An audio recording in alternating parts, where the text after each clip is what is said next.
જામનગરમાં દરબારગઢ વિસ્તારમાં સર્કલથી શાક માર્કેટ સુધીના માર્ગ પર શાકભાજી તથા ફ્રૂટની રેકડીઓવાળાઓ વિરુદ્ધ આજે સિટી એ ડિવિઝન પોલીસ દ્વારા ઝુંબેશ હાથ ધરવામાં આવી હતી। ટ્રાફિકને અડચણરૂપ રેકડીઓ જપ્ત કરવાની કાર્યવાહી હાથ ધરવામાં આવતા અફરાતફરી મચી ગઈ હતી। રેકડી ધારકો સહિત સંખ્યાબંધ લોકોની અટકાયત કરવામાં આવી હતી, જેને પગલે ચોકીમાં ભીડ જેવા દ્રશ્યો સર્જાયા હતા। City A division PI VM ડોડિયાની આગેવાનીમાં પીએસઆઈ વીઆર ગામેતી સહિતના સ્ટાફ દ્વારા સમગ્ર કાર્યવાહી કરવામાં આવી હતી।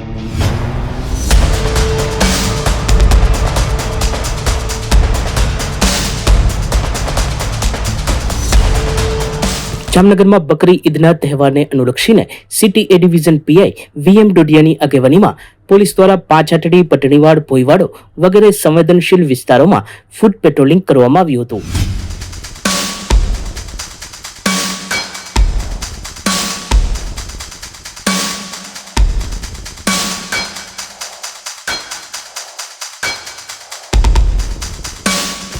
ખંભાળિયા પંથકમાં ઈંધણની અછતની અફવાને પગલે પેટ્રોલ પંપો ઉપર ઈંધણ પુરાવવા વાહન ચાલકોની કતારો જોવા મળી રહી છે।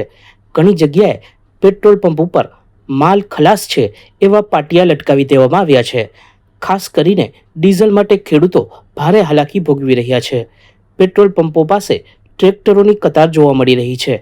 બીજી તરફ અફવાને પગલે પોલીસ દ્વારા પણ જરૂરી પગલાં લેવામાં આવી રહ્યા છે। પીઆઈ રાણા દ્વારા પેટ્રોલ પંપ સંચાલકો સાથે બેઠક યોજવામાં આવી હતી અને ઈંધણ વિતરણ વ્યવસ્થા જળવાઈ રહે એ માટે જરૂરી માર્ગદર્શન આપવામાં આવ્યું હતું। લોકોને પણ અફવાઓથી સાવધાન રહેવા અપીલ કરવામાં આવી છે। ઉલ્લેખનીય છે કે જામનગર શહેર જિલ્લામાં પણ ઘણી જગ્યાએ પેટ્રોલ પંપ ઉપર વાહન ચાલકોની કતારો જોવા મળી રહી છે, જે લોકોમાં ફેલાયેલા ઈંધણ ખૂટી જવાના ભય તરફ સંકેત કરે છે।